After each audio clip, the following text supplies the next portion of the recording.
Welcome to class 6। बच्चों, आज हम हिंदी व्याकरण के अंतर्गत भाषा, लिपि और व्याकरण पढ़ेंगे। इस पाठ में हम भाषा, उसके विभिन्न रूपों के बारे में पढ़ेंगे और इसके साथ ही साथ व्याकरण का अध्ययन कितने स्तरों पर किया जाता है इसको भी जानेंगे। बच्चों, आपको अपने मित्रों से बातचीत करना तो बहुत अच्छा लगता है, हम सबको भी अच्छा लगता है। हम अपने मित्रों से बात करते हैं, उनके विचारों को सुनते हैं और अपने विचार उनको बताते हैं और उनके विचार हम सुनते हैं। तो विचारों के इसी आदान प्रदान को भाषा कहते हैं, या हम ये भी कह सकते हैं कि विचारों के इसी आदान प्रदान के साधन को हम भाषा कहते हैं। बच्चों, भाषा को हम दो प्रकार से व्यक्त करते हैं, बोलकर और लिखकर। तो यहाँ पर हमें भाषा के दो रूप मिलते हैं, मौखिक भाषा और लिखित भाषा। मौखिक भाषा में हम अपने विचारों को बोलकर प्रकट करते हैं, जैसे भाषण, बातचीत। बच्चों, आपने देखा होगा कि बड़े बड़े नेता अपने विचारों को भाषण के द्वारा व्यक्त करते हैं। फिर आती लिखित भाषा। जब हम अपने विचारों को लिखकर प्रकट करते हैं तो इसे भाषा का लिखित रूप कहते हैं। बच्चों, ये आप जानते हैं कि लिखित भाषा के द्वारा ही एक पीढ़ी का ज्ञान दूसरी पीढ़ी तक पहुंचता है। कविता, कहानी इत्यादि इसके उदाहरण हैं। आइए अब भाषा के अन्य रूप को भी जानें। भाषा के अन्य रूप भी होते हैं, जैसे मातृभाषा। मातृभाषा, बच्चा जिस परिवार में पलता है, बड़ा होता है, उस परिवार में जो भाषा बोली जाती है, बच्चा उसी भाषा को सीखता है और यही भाषा उसकी मातृभाषा कहलाती है। फिर आती है बच्चों राष्ट्रभाषा। किसी देश की राष्ट्रभाषा उस देश के अधिकांश लोगों के द्वारा बोली जाती है। बच्चों, भारत देश में कौन सी भाषा ज्यादा बोली जाती है? हिंदी। तो हिंदी भारत देश की राष्ट्रभाषा है। राजभाषा, किसी देश का सरकारी कामकाज जिस भाषा में होता है, इसे राजभाषा कहते हैं। भारत के संविधान में हिंदी को 14 सितंबर 1949 में राजभाषा का दर्जा दिया गया।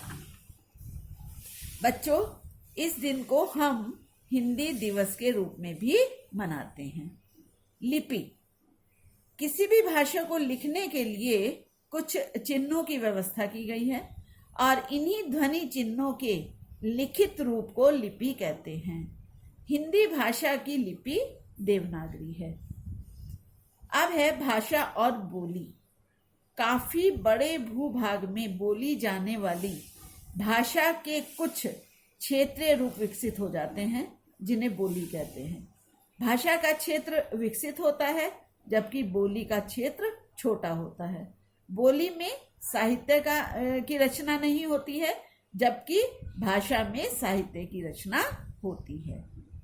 बच्चों, व्याकरण, किसी भी भाषा का शुद्ध ज्ञान हमें व्याकरण से मिलता है। व्याकरण हमें किसी भाषा को शुद्ध रूप से पढ़ना और लिखना सिखाती है। बच्चों, मैं आपसे कहूं कि राम खाना खाती है, तो क्या ये वाक्य सही है? नहीं। क्यों? क्योंकि इसमें कर्ता के अनुसार क्रिया नहीं लगी है। तो इस तरह से वाक्य की शुद्धि का ज्ञान हमें व्याकरण से मिलता है। अब व्याकरण के 3 प्रमुख अंग होते हैं।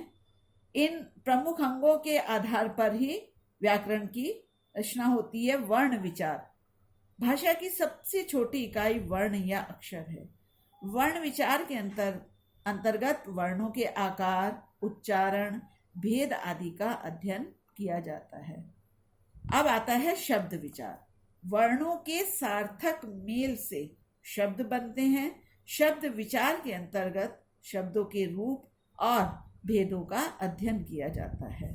वाक्य विचार, वाक्य विचार में सार्थक शब्दों के समूह से वाक्य बनते हैं। वाक्य विचार के अंतर्गत पद परिचय, वाक्य विग्रह और विराम चिन्हों का अध्ययन किया जाता है। बच्चों, अब इस पाठ से हमने क्या सीखा? हमने सीखा कि भाषा से भावों और विचारों का आदान प्रदान होता है।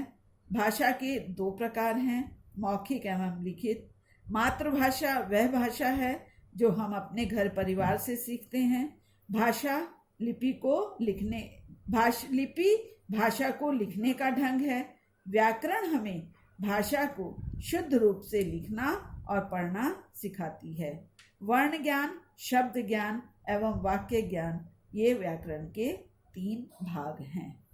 बच्चों, अब हम अभ्यास कार्य पर आते हैं। पहला अभ्यास कार्य है निम्नलिखित प्रश्नों के उत्तर दीजिए। यह आपको क्लास वर्क कॉपी पर करना है। पहला प्रश्न है भाषा की परिभाषा लिखिए।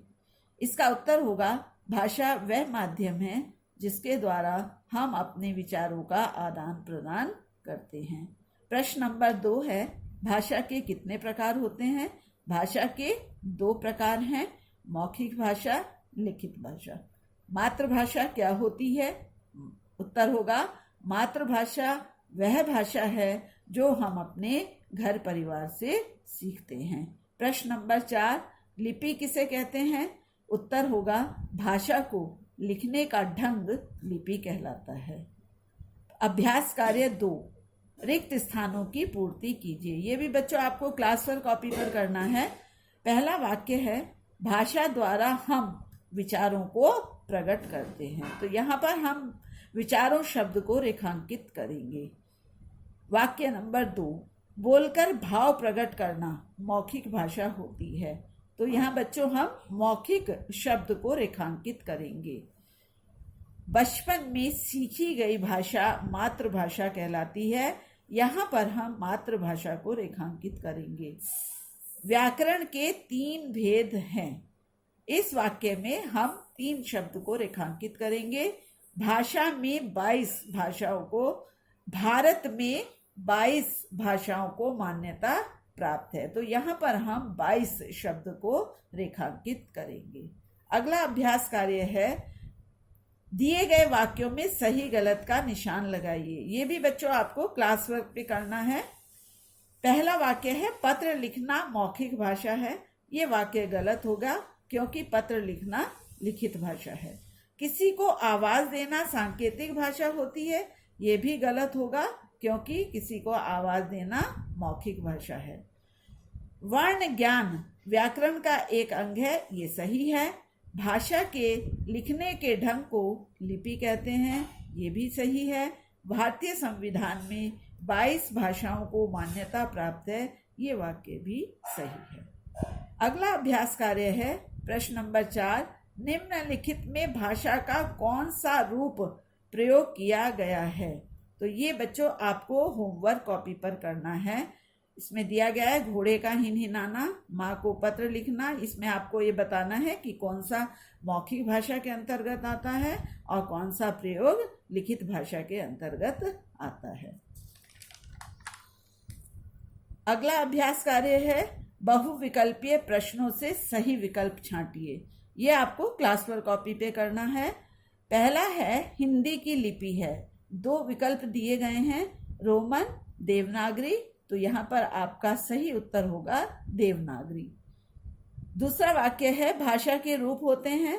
2 विकल्प दिए गए हैं, 2 या फिर 3। तो यहाँ पर आप 2 को सही करेंगे। तीसरा वाक्य है लिखने की विधि को कहते हैं लिपि या शब्द। तो लिखने की विधि को कहते हैं लिपि। तो यहाँ आप पहले वाले विकल्प को सही करेंगे। भाषा को शुद्ध रूप से बोला या लिखा जा सकता है साहित्य के द्वारा, व्याकरण के द्वारा। तो यहाँ पर आपका सही होगा बा, व्याकरण के द्वारा। फारसी है भाषा या फिर लिपि। तो ये यहाँ पर आपका आएगा बा, लिपि। अगला अभ्यास कार्य है कि किन्हीं 10 भाषाओं की लिपियां दिए गए स्थान में लिखें और याद करें। ये आपको अपनी होमवर्क कॉपी पर करना है। धन्यवाद।